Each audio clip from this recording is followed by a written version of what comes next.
आता अनिल परब, रामदास कदम हे सगळे बरोबरचे नेते मंडळी होती शिवसेनेमध्ये.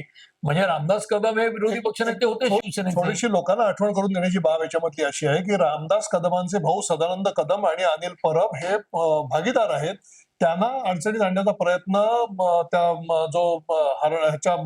सावली आपला ते समुद्र किनाऱ्यावरती जो बार बांधलेला होता किंवा ते रेस्ट हाऊस बांधलेलं होतं, जे हॉटेल बांधलेलं होतं, त्याचा जो विषय होता त्याचाच परिणाम हा उलटा झालेला दिसतोय. त्याचाच परिणाम किंवा त्याचा बदला अनिल परब अशा पद्धतीने घेताना दिसतात. मात्र बदला घेण्यासाठी कागदोपत्री मात्र पुरावे रामदास कदमांनी सोडलेले दिसतात.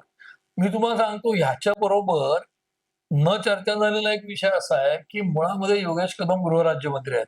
आपल्याला आठवत असेल सिद्धेश्वर मेहत्रांपासून अनेक 2-3 गृहमंत्री राज्यमंत्री आहेत हो. जे अशा प्रकारे अडचणीत आले होते.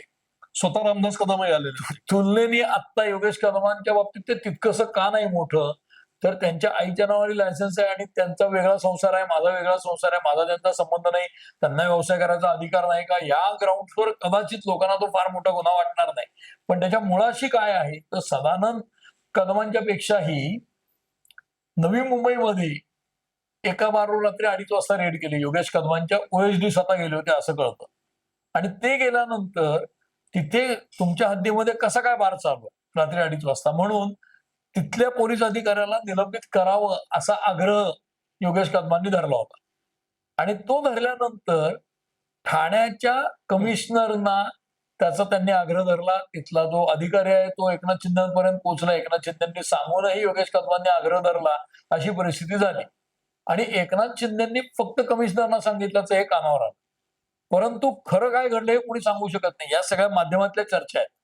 त्यामुळे योगेश कदम हा तिथे आग्रह धरतात म्हणल्यावर संबंधित अधिकारी हा त्याचे गृहमंत्री, हे गृहराज्यमंत्री तर त्यांच्यावर कोण आहे तर फडणवीस त्यांच्यापर्यंत पोहोचले आणि ठाण्याच्या कमिशनरच्या वर कोणता मुंबईच्या कमिशनर पर्यंत पोहोचले अशी वदंत आहे.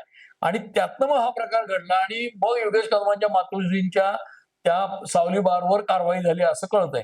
मला एक सांगा, महाराष्ट्रासारख्या राज्यामध्ये आणि कदम हे गेली 40 वर्ष शिवसेनेत राजकारणात असल्यानंतर, म्हणजे योगेश कदम आता आहेत, त्यांचं वय 39 वर्ष आहे, पण त्यांचे वडील आधीपासून राजकारणात आहेत, विरोधी पक्षनेता होते.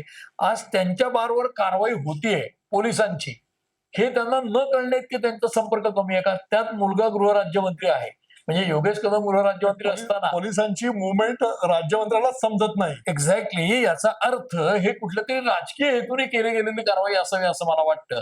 म्हणजे सावली बारवरची कारवाई असेल किंवा त्याच्या आधीचा नवी मुंबईचा प्रकार असेल, हे सगळं कुठेतरी शिंदे आणि फडणवीस यांच्यातलं शीतयुद्ध आहे का?